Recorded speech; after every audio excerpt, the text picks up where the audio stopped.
जनता कहती है हम भाजपा को वोट नहीं करेंगे क्योंकि महंगाई है, क्योंकि बेरोजगारी है, क्योंकि पेट्रोल डीजल 100 रुपए से ऊपर पहुंच गया पहली बार आजादी के बाद। ईवीएम बैन का जो मुद्दा इन्होंने उठाया है, ये बहुत जल्दी सड़कों तक आना चाहिए आप लोगों के माध्यम से। आवाज बंद कर दी जाती है और जब ज्यादा देखते हैं कि ये मुद्दा हावी हो रहा है तो उसके बाद क्या किया जाता है?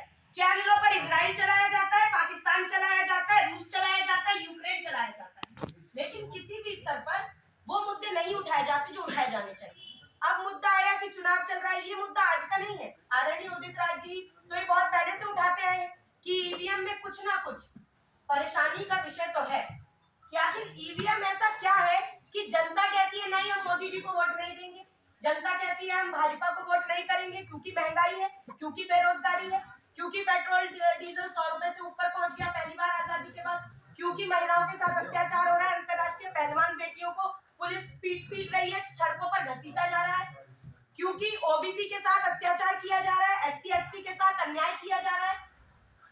लेकिन उसके बावजूद जब चुनाव होता है देखते हैं कि जिस लखीमपुर के अंदर किसानों को रौंद दिया गया महिंद्रा थार से, उस लखीमपुर में भाजपा क्लीन स्वीप करके जीत जाती। किसान 700 शहीद हो गए फिर भी उस मुद्दे का कोई असर नहीं होता।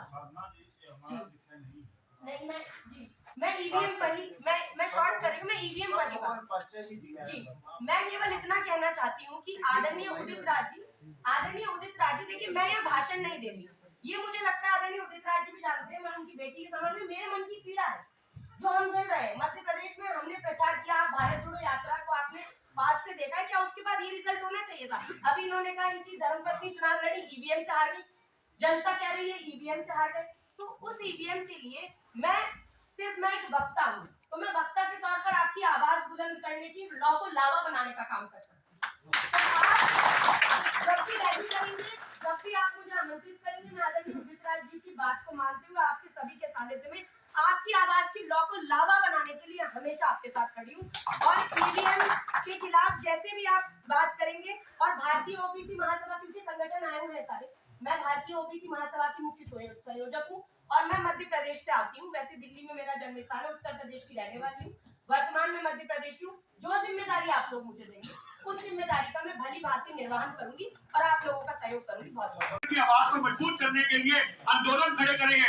बिल्कुल राजनीतिक तौर पे उसका फायदा नहीं मिलता, पर जन नेता को इससे कोई फर्क नहीं पड़ता कि मैं राजनीति का काम कर रहा हूँ या मैं जनता के हित में काम कर रहा हूँ। ये जनता के हित में काम है और अगर आज जनता एकजुट होगी तो हमारा देश मजबूत होगा।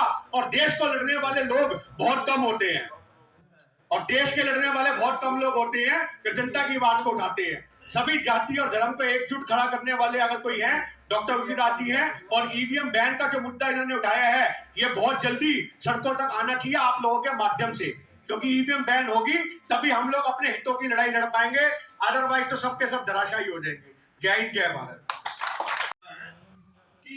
कहते हैं ना कि कुंद का धार कुंद कर देना, अरे कांग्रेस लाई तो इसे तो 30-32 देशों में आई थी ईवीएम, अमेरिका में भी ईवीएम आई थी। उन्होंने देखा जब उस समय